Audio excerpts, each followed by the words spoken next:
On a personal note, sleep deprivation and very poor sleep hygiene has affected me tremendously. So being over the age where menopause starts, being older, being a mom of 3 kids, a wife, owning my own business, all of these things are definite stressors. But when my body was no longer allowed to help, I noticed instead of going to bed at my normal time, I would sit and I'd stare and I would think, and my brain would race even though I was just physically exhausted for a couple hours at night. Well, all of a sudden it went from a couple hours going to bed later, multiple nights in a row. Then I started waking up at 3 a.m. and then my brain was racing, or all of a sudden I would get up 2 hours earlier and I would just be completely awake and alert like I had a cup of coffee. What it is my body was trying to compensate. It's trying to figure out how to balance everything out, and it's using reserves that it didn't have. Snapping at the kids, less patience, even grocery shopping got to the point where I was like, I can't plan the week's meals because I'm completely overwhelmed.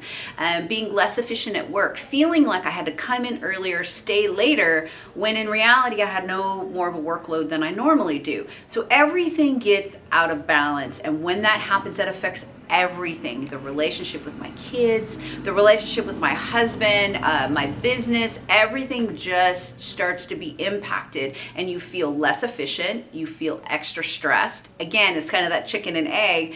You keep building and everything just keeps getting worse and worse and worse. So for myself personally, I had to sit down and really take a look. I had to take a deep breath. I had to take an afternoon. What is going on with my life?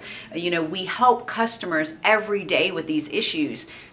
When do we take the time to help ourselves? And so really that's what happened. And so for myself personally, I had to have all my hormones balanced. I had to have them all checked. I did. I went and I had a full physical. What is going on?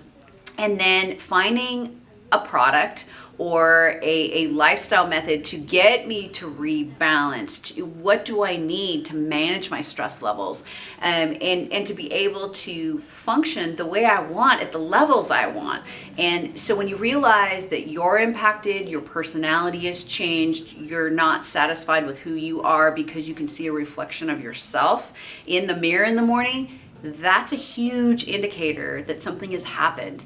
And people have a choice. I had a choice. I could either ignore it, hope it would go away, which we all know never happens, or I could address it, and I had to address it head on, and it's not pleasant, it's not very much fun, but on the flip side, what was I able to accomplish from that? I'm now more productive. I addressed a whole bunch of issues I almost didn't realize had been building up to this. I'm happier, more productive in my business, in my personal life. My relationship with my kids is phenomenal. My husband, all my friends. So all of this, everything is a part of everything else, and it affects all of us. And don't think we all haven't gone through it, because we do. We all have hardships, we all have challenges. The big change is, what do you need to bounce back from that? What help, what support do you need? That's part of who we are and what we do here at Artistic Organics. We work with our customers and ask the same questions that I turned around and asked myself. What's missing? What can I do to help myself to regain the balance I'm looking for and truly create the wonderful life that we all have the potential to have and that we all enjoy? So that's a little bit of a personal story on how sleep has truly affected me.